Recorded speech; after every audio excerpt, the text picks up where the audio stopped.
సరే ఇప్పుడు మీరన్నారు తెలంగాణలో కూడా కాంగ్రెస్ ప్రభుత్వమే పాలిస్తుంది. ఈ ముస్లిం కాదు కదా అని. కానీ ఇప్పుడు మైనారిటీ పరంగా, మెజారిటీ పరంగా చూసుకుంటే కొన్ని రాష్ట్రాలు ఇప్పుడు జమ్మూ కాశ్మీర్, నాగాలాండ్, తెలంగాణ, బెంగాల్, లడఖ్ ఇలాంటి కొన్ని రాష్ట్రాలు చూసుకుంటే మెజారిటీ పరంగా చూసుకుంటే హిందూస్ ఎక్కువుండి, మైనారిటీ పరంగా చూసుకుంటే ముస్లిమ్సే తక్కువుండి, లేదంటే ఆపోజిట్‌లో ఉన్నా కూడా ఈ ప్రభుత్వ సంక్షేమాలు కానివ్వండి, రిజర్వేషన్‌లు కానివ్వండి, ఏదైనా పథకాలు కానివ్వండి, ఎక్కువ శాతం వాళ్ళకే వెళ్ళిపోతున్నాయి కదా! మరి తక్కువ శాతం ఉన్న మైనారిటీ ఉన్న రాష్ట్రాల్లో హిందువు వాళ్ళకెందుకు వెళ్ళట్లేదు? అంటే ఇక్కడ బీజేపీ వాదన ఏంటంటే, బీజేపీ లీడర్స్ వాదన ఏంటంటే, ఒకప్పుడు మీకు భారతీయ జనతా పార్టీ పూర్తిగా సెక్యులర్ పార్టీ కింద ఉండేదండి హ్మ్. వాజ్పేయి హయాంలో. ఎప్పుడన్నా ఒక రాముడి గురించి గట్టిగా మాట్లాడితేనో, లేదా అయోధ్య ఉద్యమం గురించి గట్టిగా మాట్లాడితేనో, ఎక్కడ మనల్ని మత పార్టీ కింద అంటగడతారేమో అనే ఉద్దేశంతో అద్వానీ ఒకవైపు మాట్లాడుతూ, ఇంకో పక్క మనకి ఈయనేమో సెక్యులర్ పార్టీగా తీసుకొచ్చేవారు వాజ్పేయి గారు.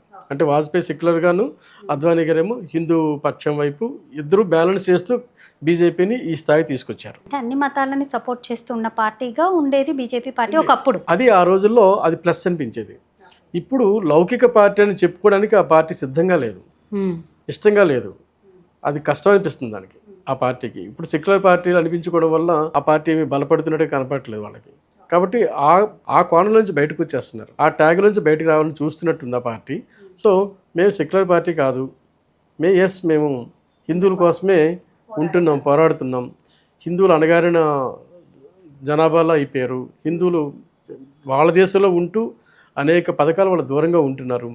ఇంకా మీకు పాపులేషన్ కంట్రోల్లో హిందువులు ఇంకొంచెం నష్టపోతున్నారు.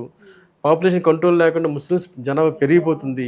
ఇలా కొన్నాళ్ళకి ఈ భారతదేశం అనే గడ్డ మీద హిందువులే అంతరించిపోతారేమో అన్న భయాన్ని భారతీయ జనతా పార్టీ స్క్రీన్ మీద తీసుకొస్తూ దీన్ని ఒక ఉద్యమంలో చేయడం కోసం అంతర్గతంగా ఆర్ఎస్ఎస్ కావచ్చు, లేదా బీజేపీ కేడర్ కావచ్చు, కింద నుంచి ప్రయత్నిస్తుంది.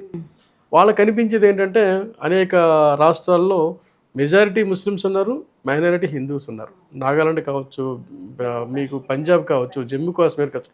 అక్కడ మా హిందూస్కి ఏ రకమైన రైట్స్ ఉన్నాయి?